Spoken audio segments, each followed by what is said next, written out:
Utah and Grant County and San Juan. They dig the yellow stuff that makes the atom bomb. They do the uranium miners boogie. The uranium miners boogie.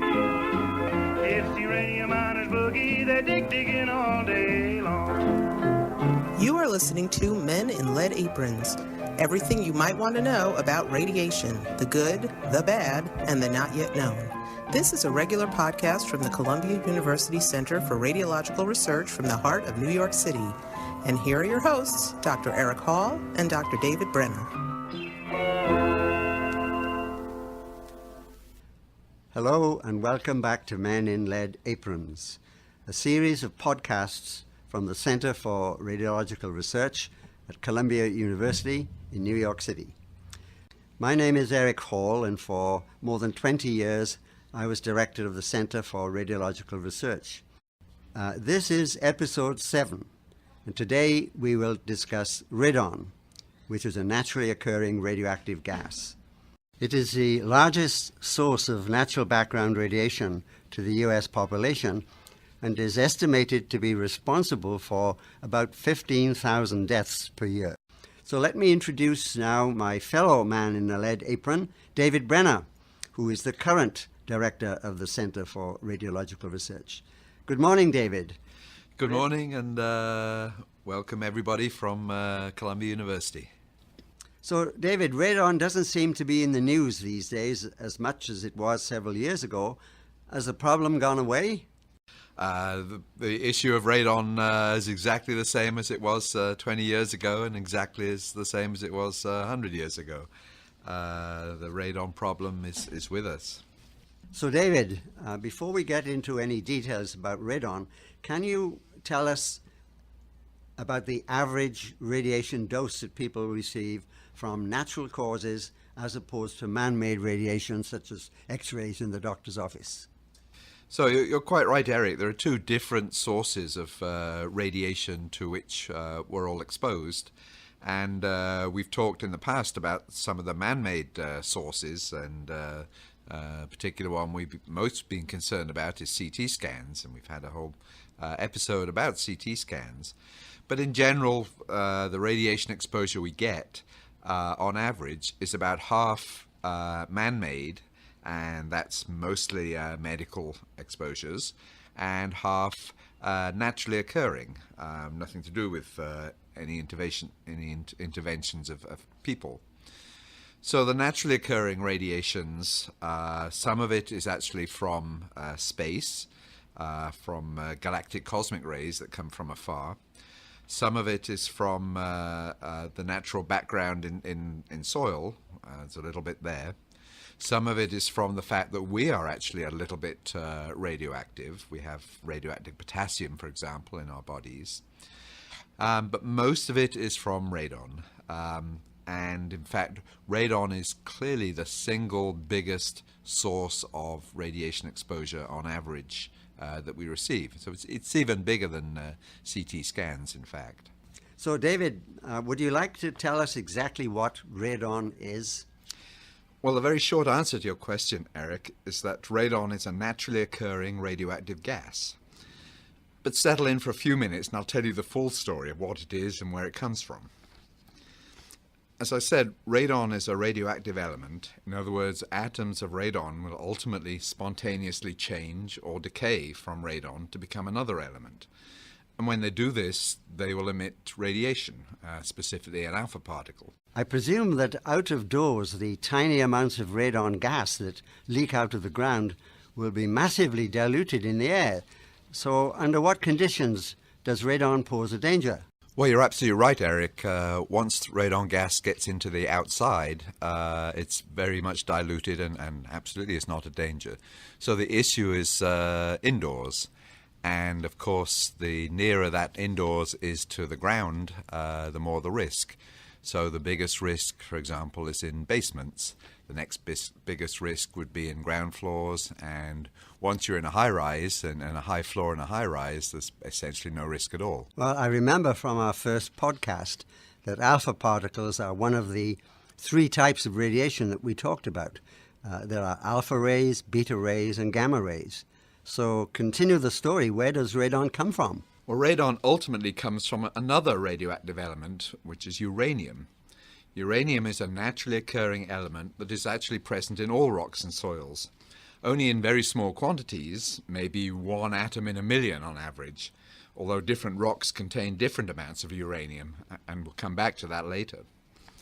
So uranium is also radioactive, so atoms of uranium inside rocks and soils will spontaneously change or decay to produce yet another radioactive element, which is thorium, which in turn produces yet another radioactive element, and yet another, and many more until we reach radon.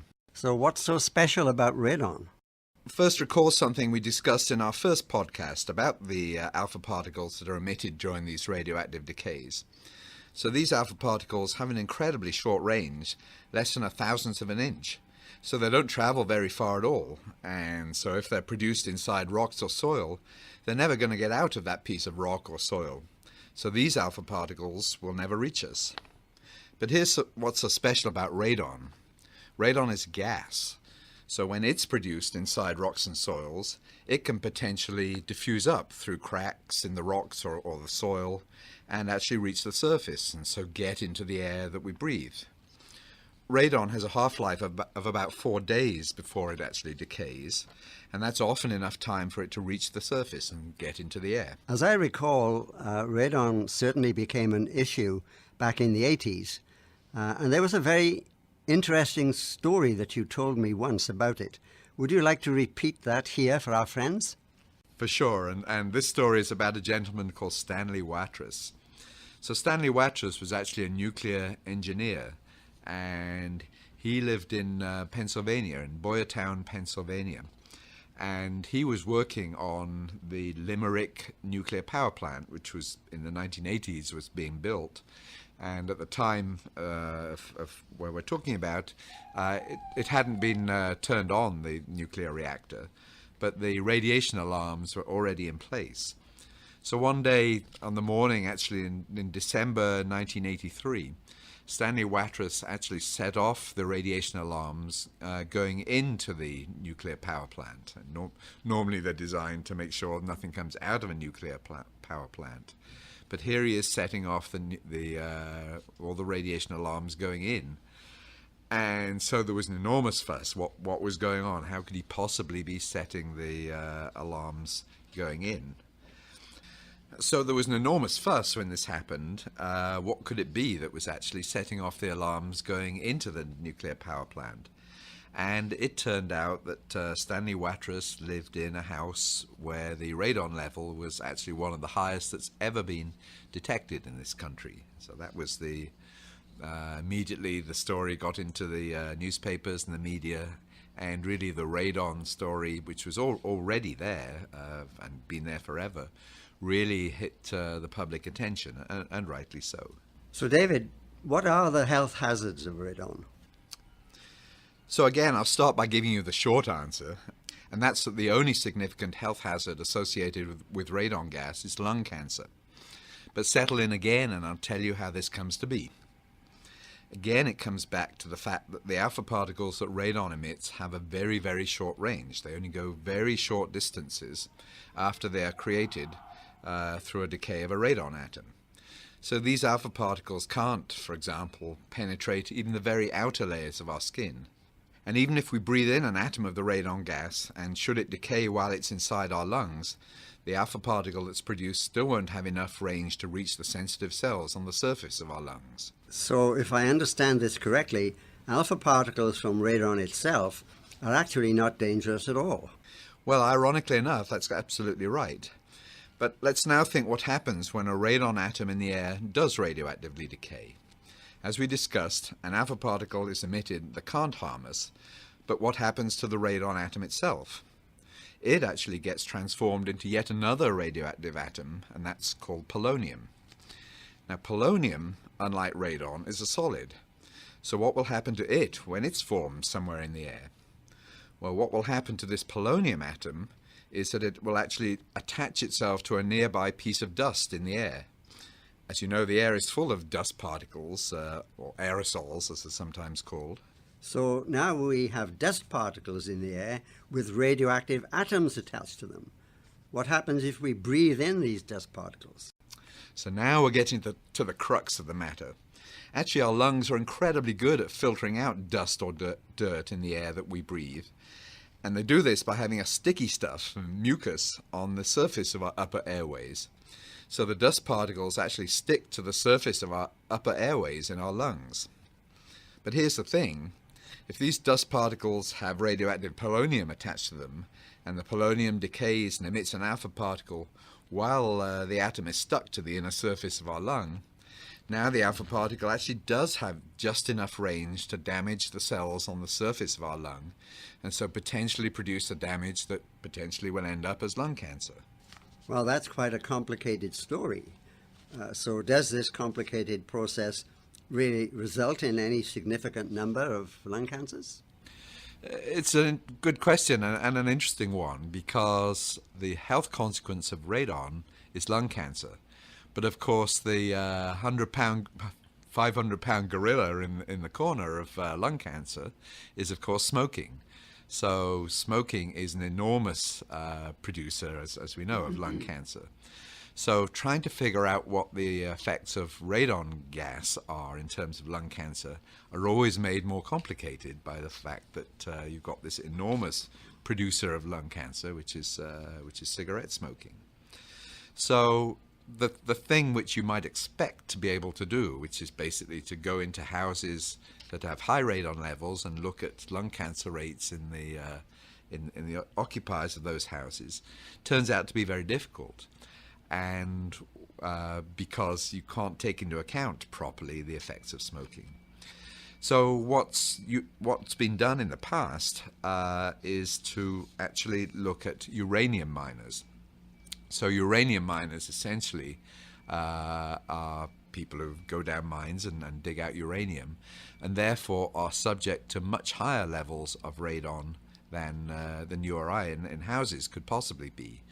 So you can see the effects of the radon in a much easier way relative to the effect of smoking. So what's usually done is you look for the effects of radon in uranium miners and then extrapolate to what the risks might be in homes that have lower levels of radon. So, David, while we're talking about uranium miners, this brings up the case of the theme tune with which we introduce all of these Men in Lead Apron podcasts. Where did that come from? I'd never heard it until you showed it to me a little while ago. So the background to this is that in the 1950s, the US government and many other governments too were very interested in digging up as much uranium as possible, particularly because that was the time when nuclear weapons were being built, and they were mainly being built out of uranium. So there is an area in the southwest of the USA, Colorado, New Mexico, and Utah, which have a lot of granite and therefore a lot of uranium. And there was a whole small cottage industry at the time of digging up uranium and then selling it to the US government. So that song, the Uranium Miners Boogie, which was actually by Riley Walker and the Rocking R Rangers, was recorded in 1954. And Riley Walker actually was a uranium miner or uranium miner worker. And he recorded this song. I think it was the only song he ever recorded. That's what we're playing at the beginning and the end of each of our podcasts. Well, that was very interesting, David. Now we should get back to the uranium miners and how the study of them has led to some risk estimates for radon. So back to uranium miners and using the uranium miners to try and understand the effects of radon.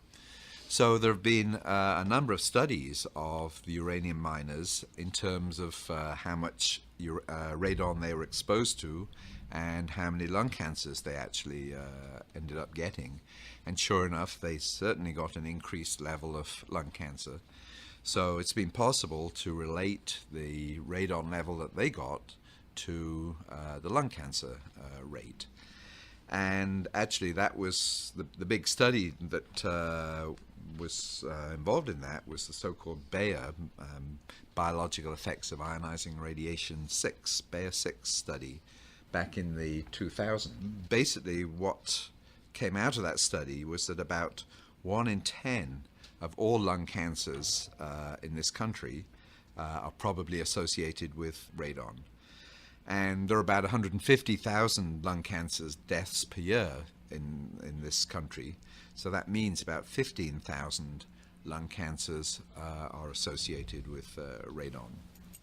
Just to muddy the waters a little, David, it seems to me that when that figure came out, they were at lengths to point out that essentially all of them were smokers.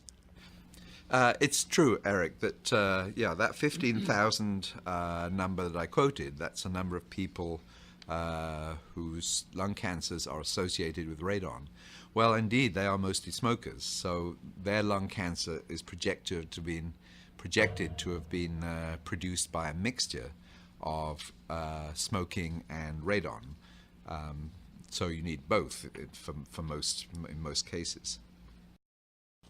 The other snippet I seem to remember from the time is that an important subpopulation of the miners were the Navajo Indians, because in general miners are heavy smokers, but there was a subset of miners who are Navajos who don't smoke, and that gave a very clear indication that you could have lung cancer from radon without smoking. Is that right? Yeah, it's absolutely true. That while it's people who are smoking are at higher risk for radon, we learned from the Navajo Indians who generally don't smoke that you can still get radon-induced lung cancer whether you smoke or not. So let's move on now to not the miners who are in uranium mines with very high levels, but ordinary citizens living in different sorts of houses. A house in the suburbs with a basement, or on the 50th floor of an apartment building in New York City. What can you tell us about that? Well, recall that the radon gas is coming out of the ground, so it kind of goes without saying that the lower the floor level, the higher the radon level is going to be. So in general, basements are going to have the highest level of radon inside a home. The first floor will have a lower level. The second floor will have a still lower level. The third floor will have a still lower level. So essentially in a high-rise, you don't have a radon problem.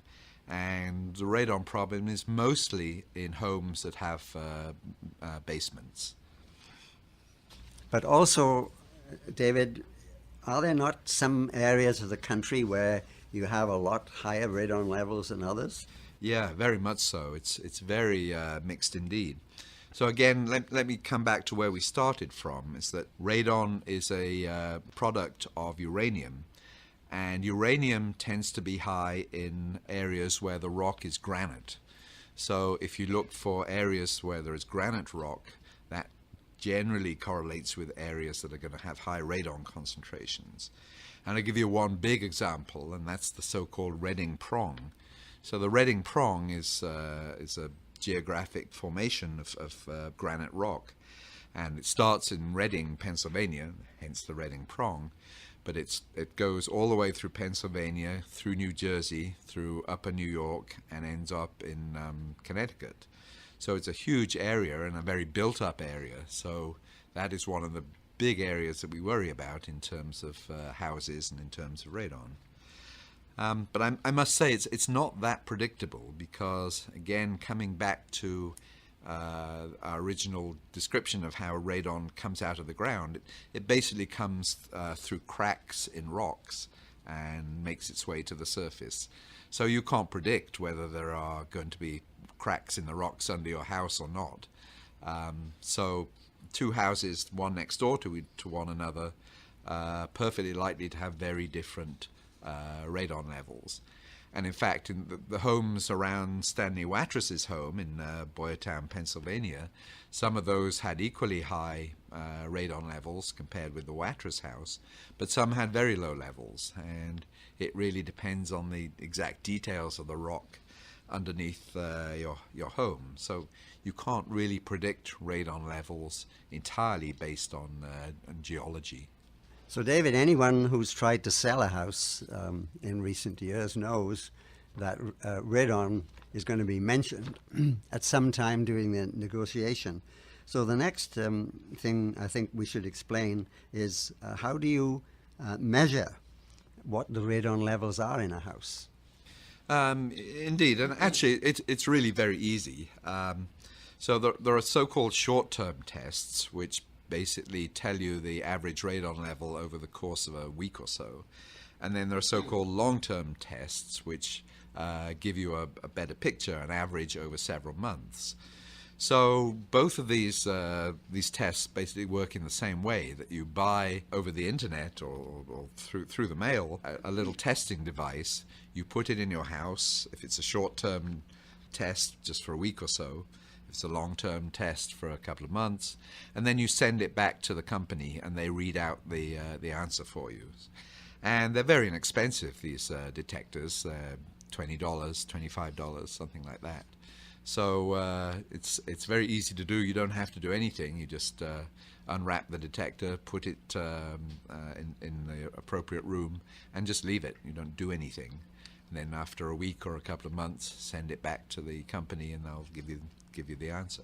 The obvious next question is, so what do I do if I find that the radon levels are high in my house? So let's talk about what high actually is. So the EPA, the Environmental Protection Agency, has defined what they call an action level of radon, meaning a level which it makes sense to actually do something about it. And this action level is 4 picocuries per liter. So that's the normal measurement that's at least used in this country of radon. It's in picocuries per liter. How many curies of radioactivity you have in a liter of air. There is another unit which is the becquerels per meter cubed, but let's stick to picocuries per liter because that's the one that's pretty universally used in this country. So if when your answer comes back from the company, if it's below 4 picocuries per liter, you certainly don't have to think any more about it. If it's above 4 picocuries per liter, well, if it's an awful lot above that, you should certainly seriously think about doing something, and we'll talk about that in a moment. If it's round about 4 picocuries per liter, well, then you should probably have a long-term test. So you've had your week-long short-term test. Go and buy yourself the long-term test, and let's see what the average is over winter and summer, for example, because it's clearly going to make a difference. In summer you have the windows open, and so there's less build-up of radon gas. In winter you have the windows closed, and so there's more build-up of radon gas. So it makes sense to kind of do an average over winter and summer and have a long-term test. So that's the next step. If your short-term test is above 4 picocuries per liter, have a long-term test. So suppose all goes badly and all tests show it's high. Is this a disaster? How much does it cost, and what can you do to bring this down to near the action level? Well, let me say, first of all, it's not a disaster. The thing about radon is that it's a fixable problem. So there are essentially 2 fixes. One I would describe as a hard fix, and one as an easier fix. The hard fix is if you're a smoker, stop smoking, because we've already talked about the fact that smokers are much higher risk in terms of radon risks than non-smokers. So stopping smoking is the best thing, absolutely, that you can do to reduce your lung cancer risk from radon. But I will agree that that's a pretty tough thing to do, and many smokers have tried anyway to give up smoking. But there is a second thing you can do, which is to bring down the radon concentration in your house. And that basically requires a little bit of plumbing, and not too expensive plumbing. And the technique is called subfloor depressurization, or sometimes sub-slab depressurization. And the idea is you're going to put a pipe underneath your house, in the dirt underneath your house, and you're going to attach to this pipe a pump, and the pump would typically be at the top of your house. So you have a pipe which starts underneath your house, goes all the way up through your house and to a pump near the roof. And what you're trying to do here is basically lower the pressure underneath your home, so that there is a flow of air going from your home into the ground, as opposed to the flow of air going from the ground into your home. You're not essentially trying to pump the radon away from your house. That's pretty well impossible. What you're trying to do is to change the air flow so that it goes from the house into the ground rather than from the ground into the house. And it's a pretty simple piece of plumbing, and as I say, it's a pipe and it's a little pump, and typically costs anywhere from $1,000 to $2,000, depending on the size of your house and the cost of the plumbing. And running the pump is very inexpensive. It's a very small pump, and this really works. I mean, this can dramatically reduce the radon level in a high radon level home. So that's what you should really consider doing if you have a high radon level in your home. In most places in the US, I've been told that there's a mandatory seller's disclosure about radon. In other words, if you're trying to sell your house, you've got to own up to whether or not you've had a radon test and what the answer is. And how does that affect buyers and sellers? Well, I think, Eric, it's a little bit different in every state, which has different regulations. But I think most states have what's called mandatory seller's disclosures, where the seller has to disclose if he or she knows any problems associated with the house. Now, if the seller actually hasn't done a radon test, then they don't know whether or not there's a problem, and so they're actually by law generally not obligated to disclose radon levels because they haven't measured them. But if you were a buyer and you're looking at the mandatory seller disclosure and radon wasn't there at all, you might wonder why it was that radon isn't there at all, and you might insist on a radon test being done. And again, it's in no way you should consider radon to be a deal breaker, and if you found your dream home and there's a radon problem. Because remember that to fix the radon problem in a high radon home requires only a bit of plumbing and an outlay of somewhere in the $1,000 to $2,000 range, which is of course negligible relative to the price of your dream home. So it should not be a killer for a house transaction. Nevertheless, you should know what the radon level is before you sign the contract on your house. So, David, can we come to some conclusion? Is radon really an important problem? How many houses in the country are affected by this? And can we do anything about reducing this 15,000 death toll from radon? So there's a pile of questions there, Eric. I'll try and answer those in order. So yeah, I think radon is a really important issue. We talked about the EPA's 4 picocuries per liter action level when you should think about doing something about the radon in your home. So how many homes is that? Well, it turns out that it's about 1 home in 15. So that's an enormous amount of homes. Actually, in this country, that corresponds to about 8 million homes. So there are 8 million homes where there is a radon issue and you really should be doing something about it.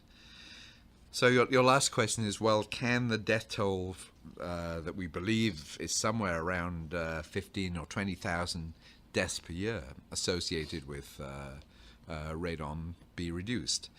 And again, the answer is yes, because you can reduce radon levels in homes. And thinking about the big picture, there's 2 ways of doing that. As we've talked about, there's individual subfloor depressurization in homes that have high levels of radon. But you'd also like all homes in this country to have their radon levels reduced. And that comes down to something which is extremely uninteresting to most of us, and that's building regulations. So as many different states and cities actually have specific building regulations for new homes about making sure that they are built in a way where radon reduction is very easy to do. And really, in fact, that's actually one of the longer-term solutions to the whole radon problem is building regulations. So I think we can kind of end our story on perhaps not the most exciting part of the story, building regulations, but really it is a big story. Radon, 1 in 15 homes, 8 million houses, 15,000 deaths a year. Those are big numbers. Well, thank you, David. I think it's time to bring this discussion to an end. We've tried to give an objective view of radon, the biggest source of radiation from natural sources that we all face, unless perhaps we live in a high-rise in New York City. But everybody who lives in a house with a basement is bound to have some exposure to radon, and having the levels measured clearly a sensible thing to do, whether or not you're going to put the house on the market. That's all from Men in Lead Aprons for this episode. Just a reminder, please rate and review us on iTunes on the Men in Lead Aprons page, or if you have comments and questions, please visit our website, which is crr.columbia.edu. There is a link to Men in Lead Aprons, where you can follow us on Twitter, like us on Facebook, or email us directly.